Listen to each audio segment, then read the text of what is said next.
del taxi, a la señora del salón de belleza. Que ellos no hablan del latifundio, no hablan de esto que hablamos aquí.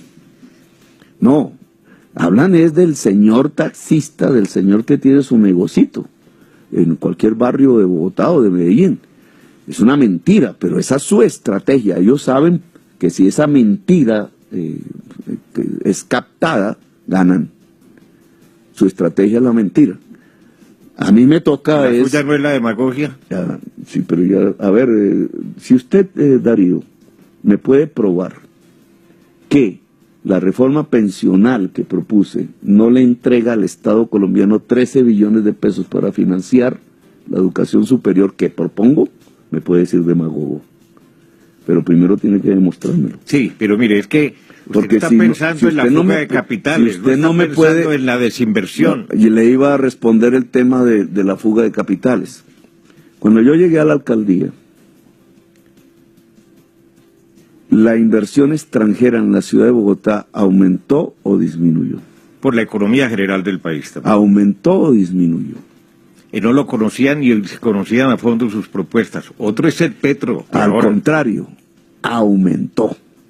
Digan las cosas como es.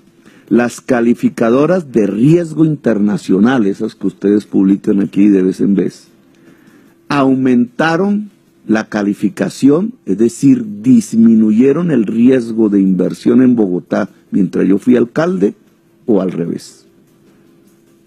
Pues díganlo, aumentaron la calificación de inversión.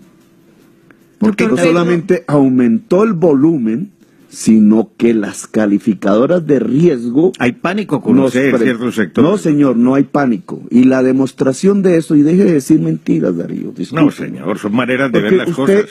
Usted está induciendo a sus oyentes y usted me está induciendo a pensar que si yo gobierno va a haber pánico económico. Lo mismo dijeron exactamente el día antes de mi posesión en la alcaldía. Y me iniciaron un proceso penal, el señor abogado de Uribe, el señor Granados, que tuvieron que exonerarme alrededor del precio de las acciones de la empresa de energía de Bogotá. Ustedes pueden ir a mirar en la bolsa de valores qué pasó con el precio de acción de la empresa de energía de Bogotá durante mi gobierno. ¿Usted era el único dueño? La recibí, sí, somos dueños en un 72%, yo era el presidente de la junta directiva y puse el gerente. Usted allá es socio de Luis Carlos Sarmiento. Y el señor Luis Carlos Sarmiento está ahí solo en potestad de que administra los fondos privados de pensiones. Los verdaderos propietarios minoritarios de la empresa de energía de Bogotá son los cotizantes de fondos privados de pensiones. ¿Le ha ido mal con Sarmiento entonces, como socio? en mi directriz gerencial sobre la empresa de energía de Bogotá, resultó que en 4 años le duplicamos el valor de las acciones. Es decir, el mercado, vía bolsa de valores, premió la acción de la empresa de energía y de la ETB. La pregunta no es si a Petro le fue bien con Luis Carlos Sarmiento, sino que a Luis Carlos Sarmiento le fue bien con Petro, porque él mismo también aumentó en su cuota de propiedad sobre la empresa de energía su dinero. Mire la diferencia entre el puente de Chirajara y la empresa de energía eléctrica de Bogotá. El puente de Chirajara estaba bajo auspicio del gobierno nacional y se cayó. Y ahí se fueron plata de los fondos privados de pensiones. Y en cambio en la EEB, que estaba bajo mi conducción, creció. ¿Quién era el mal gerente? Y dentro de ese manejo de la empresa... desde ese punto de vista, ahora, si en la nación, ¿ustedes creen que un gobierno como el de Petro, que está mostrando cómo se disminuye el déficit fiscal, cómo se hace una reforma que estimule la producción tributaria y no que se recarga sobre la clase media, como hizo Santos y como propone Duque? Yo estoy diciendo, hay que gravar los capitales improductivos en Colombia. ¿Para qué? Para que se vuelvan productivos. La tierra fértil en grandes cantidades que no produce es uno, pero también la salida de dineros a los paraísos fiscales. O eso no se llama fuga de capital. Esa es la verdadera fuga de capital y es a manos llenas en Colombia, producto de orígenes oscuros del dinero. Pues yo no voy a permitir que se fugue el capital de esa manera. Si van a remesar dineros al exterior, debe haber un impuesto que ya existía en Colombia, el impuesto de remesas, porque ese es un impuesto sobre la improductividad. La renta presuntiva es un impuesto sobre la improductividad. Las exenciones, al quitarlas, premian la producción. Si hay un impuesto sobre el dividendo, y miren este caso particular, mientras cualquier asalariado, así sea de altos salarios, paga impuesto de retefuente, todo congresista paga impuestos de retefuente, apenas le pagan su salario altísimo, pero la misma persona, siendo dueña de capital, si saca la plata de la empresa en forma de dividendos, no paga impuesto. Pero doctor Petro, ahí es donde usted está hablando de pagar impuestos. Yo, digamos, quiero decirle que uno de los principales problemas que sabemos es el tema de la evasión de impuestos. Sí. Si más gente pagara sus impuestos como debería, pues tendríamos una base mucho mayor, y eso es lo que se ha tratado con las reformas tributarias. ¿Usted paga sus impuestos? ¿Hubo una polémica alrededor de su declaración de renta? Todos los asalariados pagamos el impuesto de antemano. ¿Cuándo presentó su declaración de renta Es que del 2016? el impuesto no se paga en la declaración de renta, Darcy. Son tres cosas Bueno, distintas. Eso pero para los digamos, grandes capitales es también, cierto. también Es se cierto, paga en la porque declaración sí, de renta. Sí, su patrimonio, Pero etcétera, lo de la ¿verdad? fecha es importante. Pero para los asalariados, Darcy, los que tenemos nuestra condición de vivir del salario, que yo llevo 2 años Como sin vivir nosotros. de ningún salario, los que tenemos la condición de vivir del salario pagamos nuestro impuesto en algo que se llama la retefuente. Es decir, el mismo que paga el salario descuenta de una vez el impuesto a la DIAN. Nosotros tenemos esa condición. Ahora, la injusticia está en que mientras al asalariado le pasa eso, el dueño de capital, cuando saca el dinero de la empresa para su pecunio personal, no paga impuesto. Pero ¿cuándo el presentó impuesto a usted dividendo. su declaración de renta, doctor? Mira, todas mis declaraciones de renta han sido presentadas a tiempo, excepto la última. ¿Y sabes por qué? Porque yo no tenía ni idea cómo poner en una declaración de renta una multa que me impusieron de $100 millones. Y en esa discusión de cómo poner eso en una declaración de renta, había otra segunda discusión, y me disculpa, pero en mi caso personal. Y es que ese impuesto, esa multa, se podía caer por una decisión judicial. Que a la postre pues sucedió, no estoy diciendo mentiras, todo el mundo aquí sabe que la justicia decidió que era absolutamente ilegal la multa que se me había impuesto por parte del Contralor. Una persona que vive así, ¿cómo maneja eso en la declaración de renta? Cuando tiene la tranquilidad de que pagó sus impuestos, además. Entonces, ¿por qué la presentó tardíamente? Porque tuve que dirimir primero el asunto en los estrados judiciales. Pero esa decisión salió el año pasado. Esa decisión, sí, pero es que estamos hablando del año grabable del año pasado, ¿o no? Claro, pero la la presentó en mayo de Las declaraciones de renta no son de este año. Pero estamos hablando periodo grabable de 2016. Estamos hablando del periodo que había grabable. que presentarla hasta septiembre del 2017. Periodo grabable 2016, que es cuando Correcto. me ponen todo ese poco de Hay multas. que presentarla hasta Que hay que septiembre del presentarla 2017. en el 2017, Se presentó en mayo y en el del 2018. 2017 estábamos en pleno asunto judicial. Y yo quise esperar la decisión, así de simple. ¿Por qué? Porque $100 millones o se ponen o no se ponen. Es una decisión judicial.